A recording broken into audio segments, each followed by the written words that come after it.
Hello guys, आज के इस वीडियो में हम लोग क्लास 10 का मैथ प्रश्नावली 13.1 का क्वेश्चन नंबर 7 पढ़ेंगे। तो देखिए क्वेश्चन नंबर 7 क्या दिया है। यदि वीडियो अच्छा लगे तो चैनल को लाइक सब्सक्राइब कमेंट करना ना भूलें। तो देखिए क्वेश्चन नंबर 7 कह रहा है कि कोई तंबू एक बेलन के आकार का है, यानी एक तंबू है और वह कैसा है तो बेलन के आकार का है, जिस पर एक शंकु अध्यारोपित है, यानी उस बेलनाकार जो तंबू है उस पे एक शंकु को रखा गया है। तो यदि बेलनाकार भाग की ऊंचाई और व्यास क्रमशः 2.1 मीटर तथा 4 मीटर है तथा शंकु की तिर्यक ऊंचाई 2.8 मीटर है, तो इस तंबू को बनाने में प्रयुक्त कैनवास का क्षेत्रफल ज्ञात करें। यानी तंबू को बनाने में टोटल क्षेत्रफल उसका जो है उसको हम लोग को ज्ञात करना है। तो सबसे पहले यहाँ पे बेलनाकार आकार का एक तंबू है, तो एक बेलनाकार हम लोग तंबू बना लेंगे, बेलनाकार तंबू बनाएंगे। ठीक है, तो ये बेलनाकार तंबू इस टाइप में हो गया। ठीक है, अब क्या कह रहा है कि जिस पर एक शंकु अध्यारोपित है, यानी शंकु इस टाइप में होता है शंकु, और इसको इस पे रखा गया है, यानी इस टाइप में इसको रखा गया है।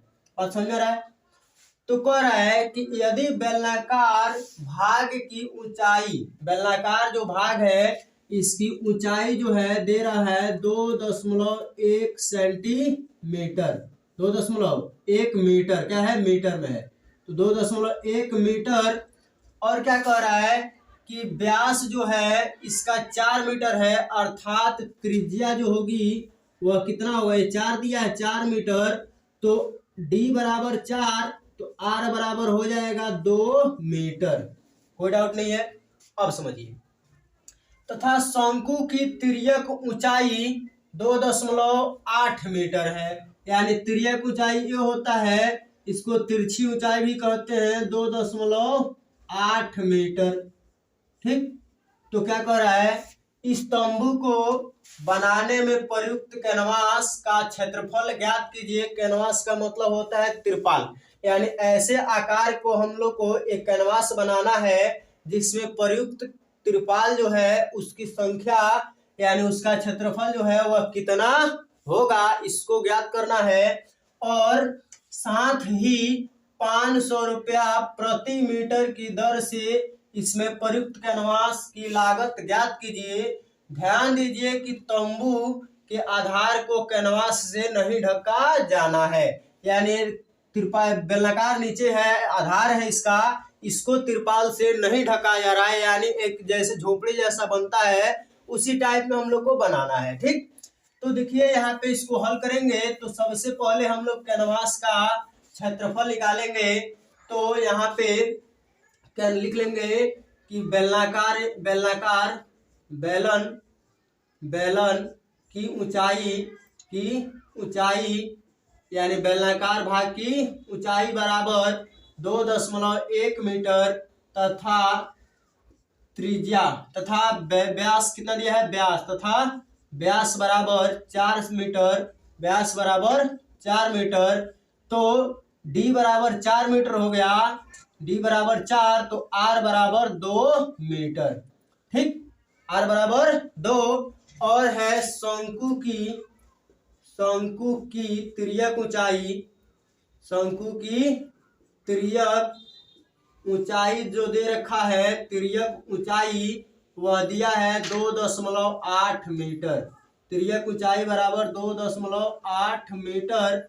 तो देखिए इसके बाद से इसकी तिर्यक ऊंचाई दे दिया 2.8 मीटर, तो इसका क्षेत्रफल यानी कैनवास का क्षेत्रफल लिख लेंगे। कैनवास का क्षेत्रफल बराबर क्या होगा, तो हो जाएगा, देखिए कैनवास पूरा बनाने में, कैनवास जो है इसको बनाने में एक बेलन लगा है और एक शंकु लगा है, तो यानी बेलन का वक्र पृष्ठ का क्षेत्रफल और शंकु के वक्र पृष्ठ का क्षेत्रफल दोनों को जोड़ दिया जाए तो कैनवास बन जाएगा। यानी शंकु का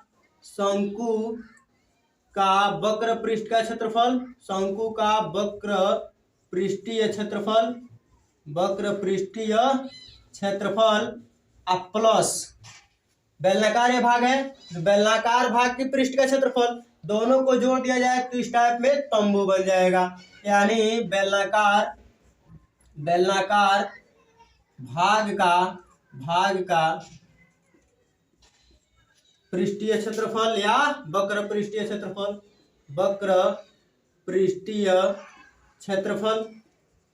तो देखिए यहाँ पे शंकु का जो वक्र पृष्ठीय क्षेत्रफल जो होता है वह होता है पाई आर एल प्लस बेलन का जो वक्र पृष्ठ का क्षेत्रफल होता है वह 2 पाई आर एच होता है, 2 पाई आर एच।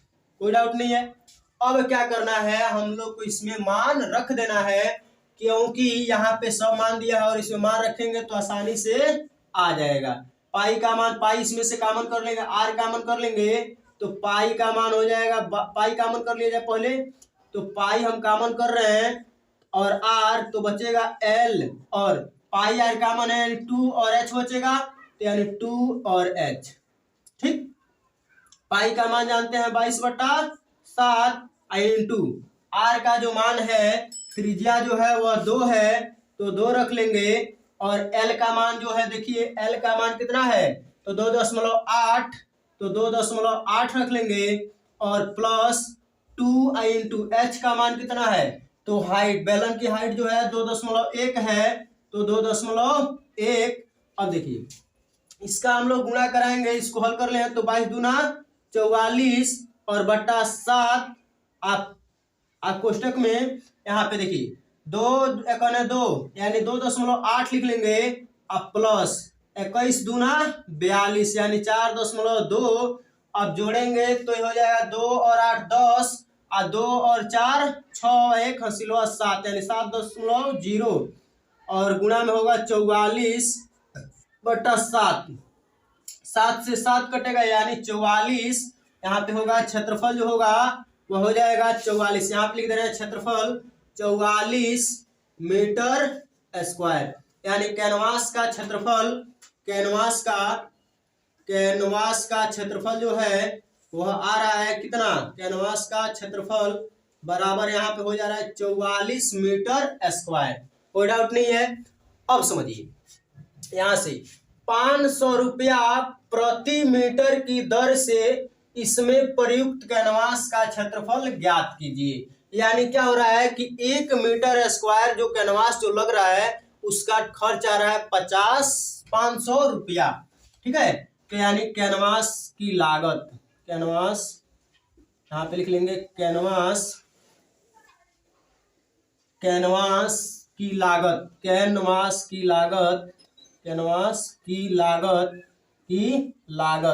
ठीक है, तो क्या है कि 1 मीटर स्क्वायर में 500 रुपया।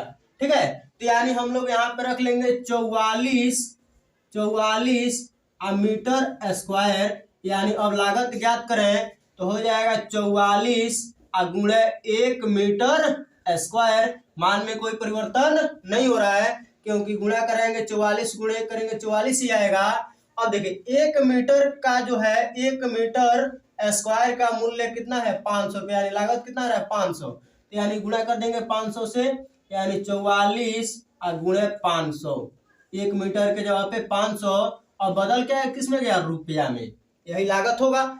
अब गुणा करा दिया जाए 5 चौको 20, अब 5 चौको 20 और 2 हासिल बचेगा, 5 चौको 20 के 0 हासिल 2, अब 5 चौको 20 हासिल 2 22, यानी 22 ये हो गया, और 2 0 इसका है तो 2 0 यहाँ पे लिख लेंगे, यानी 22,000 रुपया कैनवास की लागत आएगा। ठीक है, एक बार और समझिए कि 1 मीटर स्क्वायर बराबर दिया है 500 रुपया, तो 1 मीटर स्क्वायर के जगह पे हम लोग 500 रख देंगे और गुणा कराएंगे तो 5 चौको 20 के 0 हासिल 2, और 5 चौको 20 और 2 22, और 2 0 इसका यहाँ पे है तो 2 0 यहाँ पे लगा दिए।